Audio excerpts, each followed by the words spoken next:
अभी हम देख रहे हैं क्रिप्टोकाइकेटिज्म। क्रिप्टोकाइकेटिज्म में क्या होता है, जो टेस्टिस होती है वो प्रॉपरली स्क्रोटम में नहीं आ पाती। कहाँ नहीं आ पाती? स्क्रोटम में प्रॉपरली टेस्टिस का डिसेंट नहीं होता है। टेस्टिस जो है वो प्रॉपरली बर्थ के टाइम में स्क्रोटम में नहीं आ पाती है, उसको उस कंडीशन को बोलते हैं स्क्रोटम। ठीक है, तो अब स्क्रोटम में क्या होता है, देख अब हम इसकी डायरेक्ट टिश्यू पैथोलॉजी देखेंगे कि सेल लेवल पे क्या हो रहा है, पैथोलॉजी देखेंगे। ठीक है, कि एक्चुअली सेल लेवल पे हो क्या रहा है। तो सबसे पहले अगर ग्रॉसली की बात करें कि अगर अपन नेक्ड आइट से देखेंगे तो क्या लगेगा, नेक्ड आइट से देखेंगे तो ऐसा कुछ नहीं लगेगा। ऐसा ही लगेगा कि जो है ना टेस्टिस है वो स्मॉल है, बस नॉर्मली यही दिखता है कि टेस्टिस कैसी है, स्मॉल है। अगर अपन माइक्रोस्कोपली देखें, माइक्रोस्कोप से देखें तो कैसा दिखेगा, देखिए टेस्टिस में क्या होता है, अभी नॉर्मल किसकी बात कर रहा हूँ। टेस्टिस में क्या होता है, एक सेमनीफेरस ट्यूब्यूल्स होती है। ठीक है, अब इस सेमनीफेरस ट्यूब्यूल्स की मैं सेल्स बना रहा हूँ यहाँ पे, जैसे कि सेमनीफेरस ट्यूब्यूल्स ये सेल्स है जो यहाँ पे इंटरस्टिशियल स्पेस में सेल्स पाई जाती है, उसको बोलते हैं लेडिंग सेल,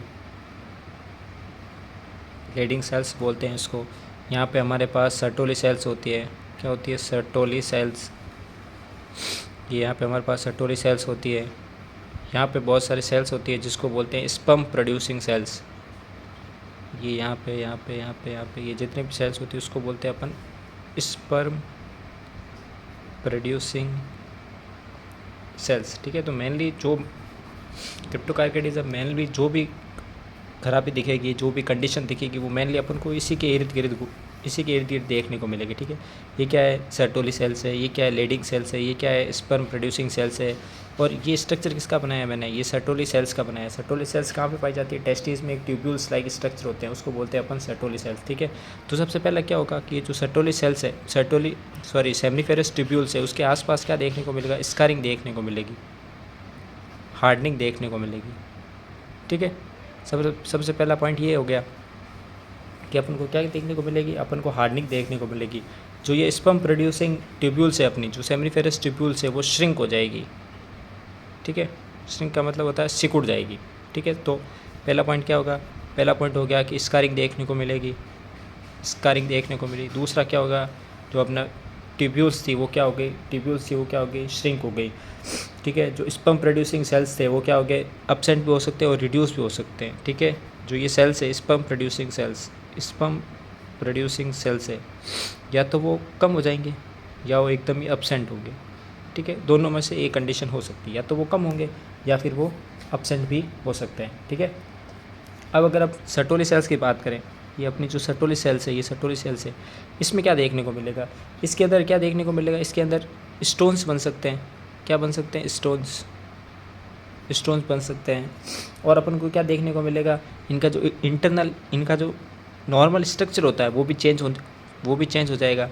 तो सर्टोली सेल्स में क्या हो रहा है, ये अपनी सर्टोली सेल्स है, इसमें क्या हो रहा है, एक तो स्टोन्स देखने को मिलेगा अपन को, और क्या हो रहा है, इसका जो इंटरनल स्ट्रक्चर है, नॉर्मल जो स्ट्रक्चर है वो चेंज हो जाएगा।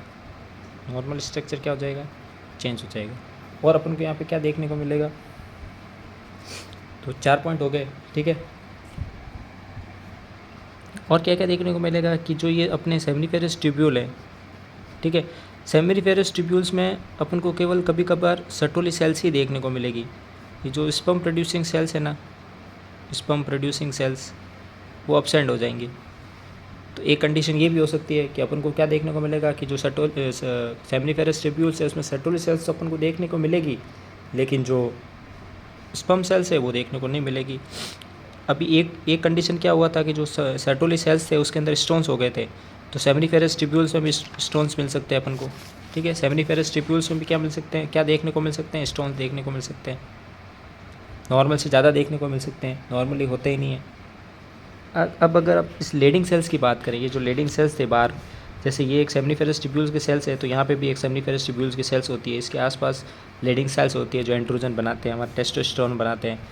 तो ये लेडिंग सेल का क्या होगा, ये जो लेडिंग सेल्स हैं उनका क्या होगा, हाइपरप्लासिया हो जाएगा, ये अपने नंबर बढ़ा लेंगे। ठीक है, लेडिंग सेल्स के नंबर बढ़ जाएंगे, जिसको क्या बोलते हैं अपन, हाइपरप्लासिया बोलते हैं। ठीक है, क्या बोल रहे हैं, हाइपरप्लासिया बोल रहे हैं। अब 7वां पॉइंट देखें, तो 7वां पॉइंट और ये लास्ट पॉइंट है कि इस कंडीशन में जो क्रिप्टोकार्काइटिज्म हो रहा है इसमें ना जर्म सेल का न्यूप्लाज्म जर्म सेल का कैंसर देखने को मिल सकता है, चांसेस है इसके। तो इसका कंफर्म करने के लिए अपन क्या करेंगे, स्टेनिंग करवाएंगे। स्टेनिंग से इस जर्म सेल कैंसर की जर्म सेल कैंसर को अपन डिटेक्ट कर सकते हैं या कंफर्म कर सकते हैं, ठीक है। तो मेनली ये 7 पॉइंट है, मैं आपको नोट्स में बता देता हूँ कि लिखने कैसे। तो सबसे पहले अपन देखेंगे कि सबसे पहले अपन ने देखा कि जो स्पर्म प्रोड्यूसिंग सेल्स है उसके आसपास क्या हो गई, स्कारिंग हो गई, हार्डनिंग हो गई। जो हमारा जो स्पर्म प्रोड्यूसिंग ट्यूब्यूल्स है यानी जो सेमनीफेरस ट्यूब्यूल्स है वो क्या हो गए, श्रिंक हो गए, ठीक है। और जो हमारा स्पर्म प्रोड्यूसिंग सेल्स थे वो क्या हो गए, रिड्यूस हो गए या एब्सेंट हो सकते हैं। जो सर्टोली सेल्स थी हमारे पास उसका क्या हो गया, इंटरनल स्ट्रक्चर चेंज हो गया। जो हमारे पास ट्यूब थी यानी सेमनीफेरस ट्यूब्यूल्स थी उसका क्या हो गया, उसके अंदर या तो सर्टोली सेल्स देखने को मिलेंगे, या तो सर्टोली सेल्स कम देखने को मिलेंगे, या जो स्पर्म प्रोड्यूसिंग सेल्स थे वो एब्सेंट मिलेंगे, ठीक है। जो हमारा सर्टोली सेल्स थे उसके अंदर क्या स्टोन लाइक डिपॉजिट आ जाएगा, जिसको अपन क्या बोल रहे हैं, माइक्रोलिथ्स बोल रहे हैं, ठीक है। अब ये जो माइक्रोलिथ्स है, जो ये जो स्टोन लाइक डिपोजिशन थे, ये क्या ट्यूब्स में ज़्यादा देखने को मिलेंगे अपन को, ठीक है। ट्यूब्स मतलब सेमनीफेरस ट्यूब्यूल्स। लीडिंग सेल्स का क्या हो जाएगा, हाइपरप्लासिया हो जाएगा, ठीक है। इंडिकेट अर्ली कैंसर, अगर ज़्यादा सेल्स ग्रोथ हो रही है, ज़्यादा हाइपरप्लासिया हो रहा है तो क्या हो सकता है, ये एबनॉर्मल कंडीशन है। उससे क्या होगा, ये किसको, ज़्यादा सेल्स जो हाइपरप्लासिया हो रहा है वो किसको इंडिकेट कर रहा है, वो इंडिकेट कर रहा है अर्ली स्टेज कैंसर को। तो हम पर स्पेशल स्टेनिंग टेक्निक से अपन उस चीज़ को डिटेक्ट कर सकते हैं, ठीक है। तो ये अपना हो गया क्रिप्टोकार्कोइडिज्म। Thank you.